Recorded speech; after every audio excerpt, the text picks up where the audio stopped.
बहुत सावधानी से कथा सुनिएगा और अपने चित्त में उतारिए।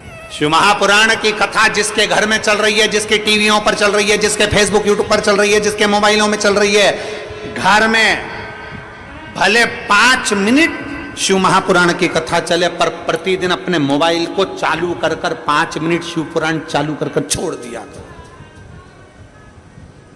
घर में टीवियों पर अगर कथा आए तो भले सुनो चाहे नहीं सुनो, 5-10 मिनट उस टीवी को चालू कर छोड़ा करो, जिससे वो शिव महापुराण के शब्द हमारे घर के वातावरण को शुद्ध करें। भोजन, भजन, धन और नारी, ये 4 पर्दे में अच्छे लगते हैं। क्या क्या?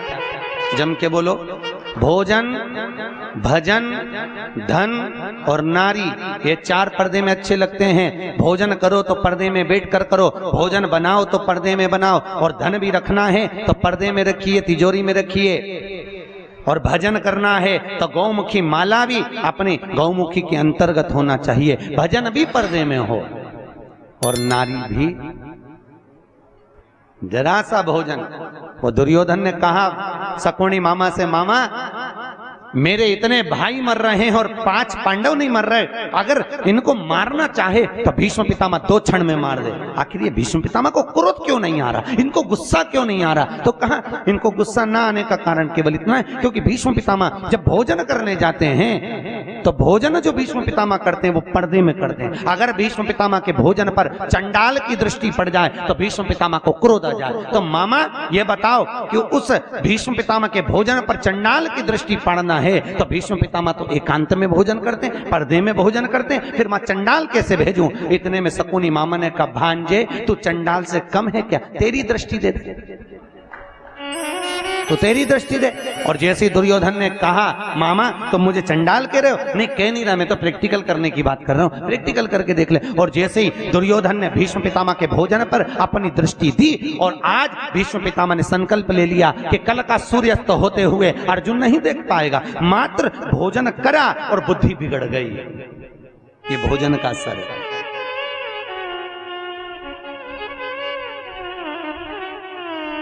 शादी में, पार्टी में पति और पत्नी जब शादी में, विवाह में जाते हैं तो या तो उन दोनों का झगड़ा जाते समय होता है या फिर आते समय होता है। जरूर होता है, पक्का है, बिल्कुल निश्चित। अगर अभी जाते समय अच्छे से जा रहे हैं दोनों स्माइल देते हुए, तो जब गाड़ी पे आएंगे तो वो आगे चलाता रहेगा और ये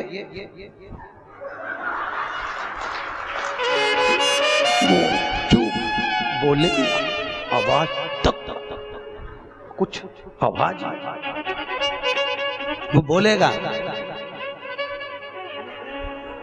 अरे बोल तो हुआ क्या? बस तुमसे बोल दिया ना, चुपचाप चलो।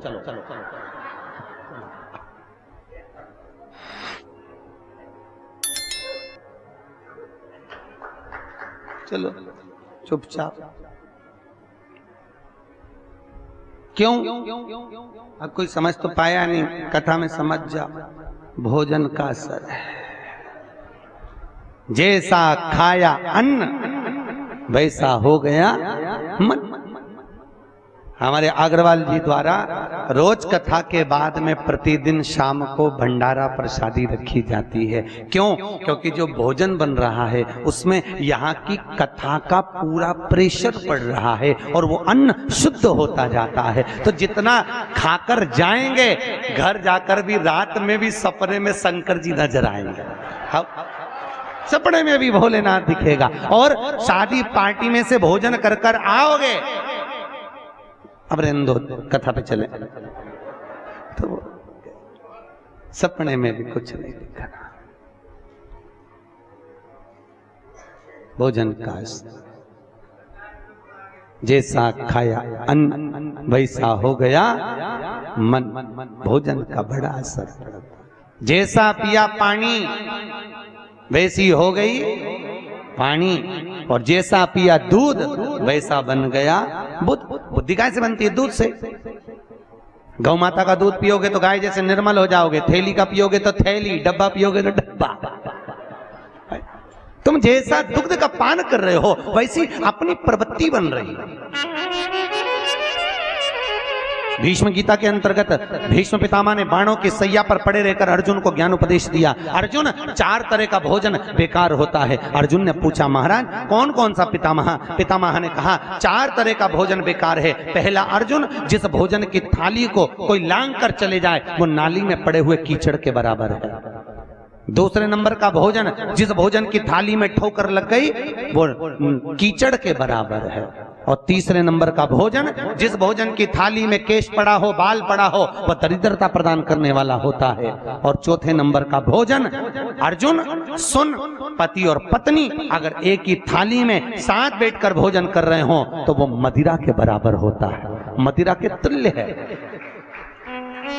और अर्जुन, पति के जीवने के बाद अगर पत्नी उसी थाली में भोजन करती है तो वो चारों तीर्थों के मंदिर के प्रसाद से बड़ा महाप्रसाद बन जाता है। उस प्रसाद को वो ग्रहण करे। अब तुम्हें सास कितना समझाती है, बेटा साथ में बैठ के मत खाओ, पर तुम्हें बुरा लगता है। तुम्हें लगता है बताओ ये तो हमारा भला ही नहीं चाहती है, हमारा बुरा चाहता है। भैया वो क्यों कह रही है उसको मालूम है कि ये भोजन श्रेष्ठ नहीं होगा। हाँ, अगर दोनों को साथ बैठ के खाना है तो 2 थाली लगाओ, एक साथ बैठो, एक साथ खाओ, मना नहीं है। पर भोजन की एक थाली में दोनों को भोजन नहीं करना चाहिए।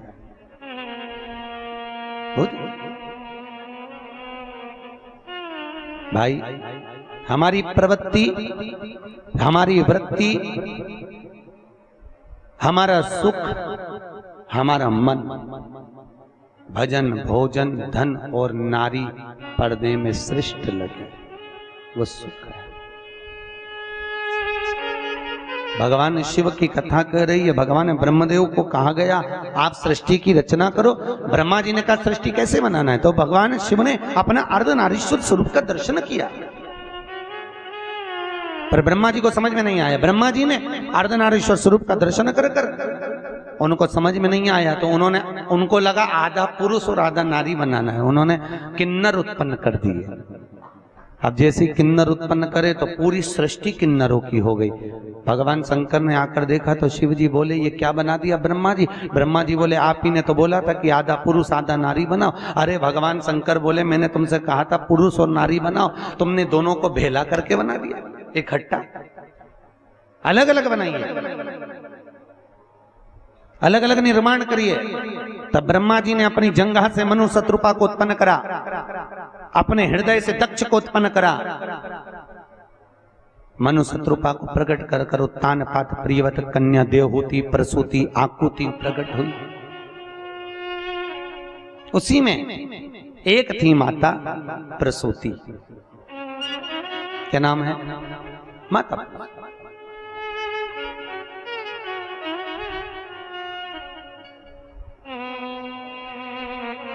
माता प्रसूति का प्रागट्य। दक्ष प्रजापति अपने हृदय से, भगवान ब्रह्मदेव ने अपने हृदय से, अपने चित्त से, अपने चिदानंद, अपने मन से दक्ष प्रजापति को प्रकट किया। और दक्ष प्रजापति जब भगवान माता प्रसूति के साथ में दक्ष प्रजापति का विवाह हुआ, दक्ष प्रजापति और प्रसूति दोनों का मंगल विवाह हुआ।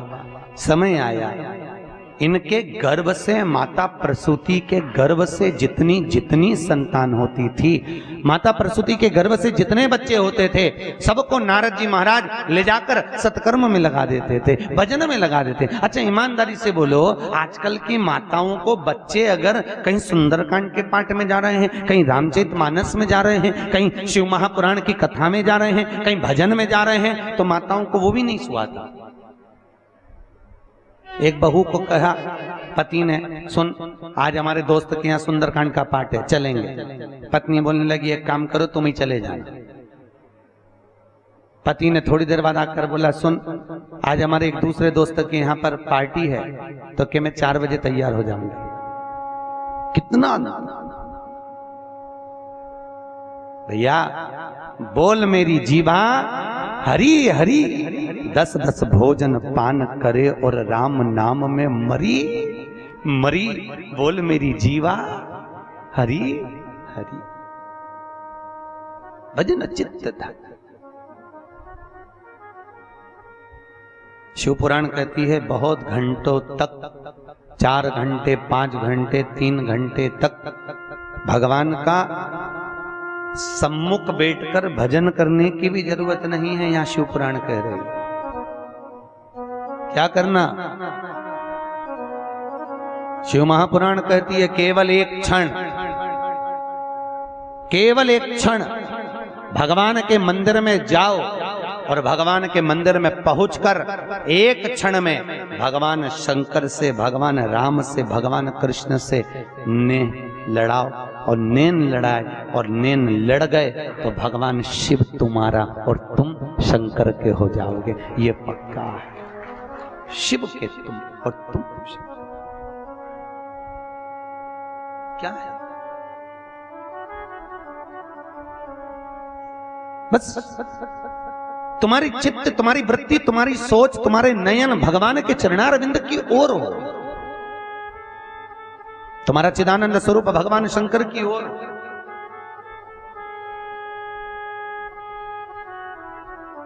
कहां मिलते हैं भगवान बोले? अरे बोलो तो शिव कहां मिलेंगे?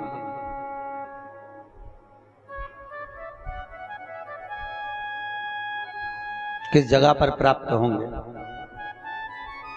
शिव महापुराण की कहती है शंकर को ढूंढने का सबसे सुंदर तरीका, कहीं मत जाइए, किसी स्थान पर नहीं, किसी जगह पर नहीं। अगर शंकर को ढूंढना है अपने ही घर में, जिस देवालय में आप पूजन करते हो वहां एक छोटा सा लिंग जो रखा हुआ है, वो लिंग में ही शंकर की प्राप्ति होगी। उस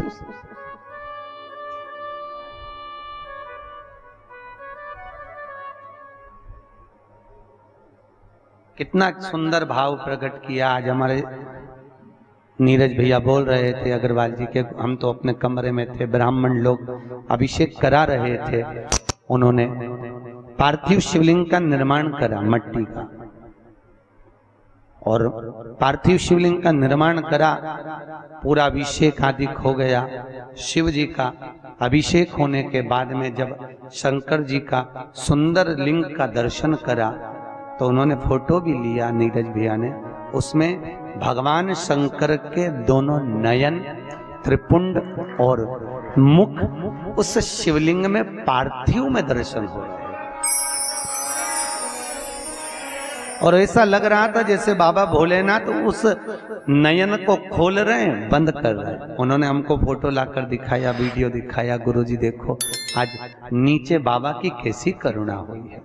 हमने कहा नीरज भैया करुणा बाबा हर जीव पर करता है, बस मन में भाव शुद्ध होना चाहिए। निर्मल मन सो मोहि पावा, मोहि छल छिद्र कपट ना भावा। भगवान शंकर को अगर कुछ प्रियता लग रही है, भगवान शिव को अगर कुछ सुख लग रहा है, तो वो सत्यम शिवम सुंदर प्रियता उस समय।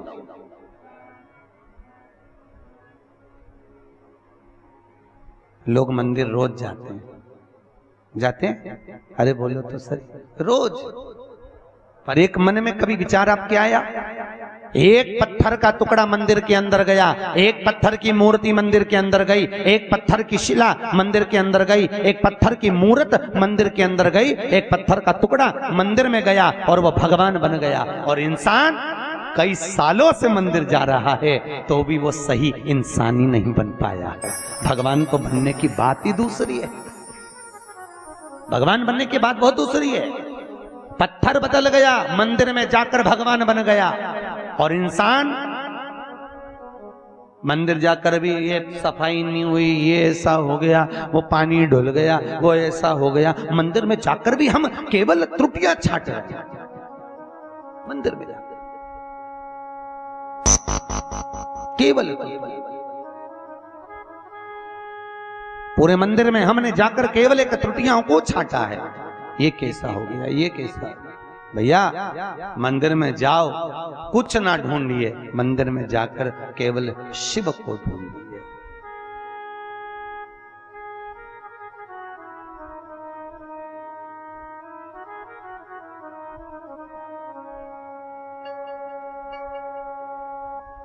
कहां मिल सकते हैं शिव? भगवान दक्ष प्रजापति सती मैया का विवाह हो गया, प्रसूति का विवाह हो गया। प्रसूति के विवाह के बाद में जितने बच्चों ने जन्म लिया उन सारे बच्चों को नारद जी ने सत्कर्म में लगा दिया। निवेदन है आपसे, बच्चों को कार मत दिलाओ, बच्चों को दिलाना है तो श्रेष्ठ संस्कार दिलाओ। क्यों? बच्चों को कार दिलाओगे तो बच्चे बेचकर खा जाएंगे, संस्कार दिलाओगे तो बच्चे कारों की लाइन लगा देंगे। कार घर में शोभा तब देगी जब बच्चों में संस्कार होंगे। जिन बच्चों में संस्कार ही नहीं है तो कार दिलाकर शोभा कहां से लेकर आओगे साहब? क्या करोगे शोभा? वो धन किस काम का जहां आए हुए अतिथि का मान न होवे? किस काम का? पहले के समय में छोटा सा घर होता था, पूरा परिवार एक साथ होता था। कितना बड़ा परिवार होता था, 3-4 काका काकी, 8-10 मामा, 5-10 बुआ, कितना बड़ा परिवार, छोटा सा मकान, सब उसी में आते, उसी से चले जाते। वहीं की वहीं उनको लड्डू पेड़ा दाल बाटी बाफला सब खिला खिला के, मालपुआ रबड़ी सब खिला के उनको विदा भी कर देते। वहीं की वहीं सब सो भी जाते इतने से कमरे में,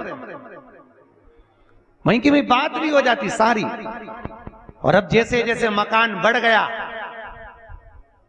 और बड़ा मकान तो बढ़ गया पर मन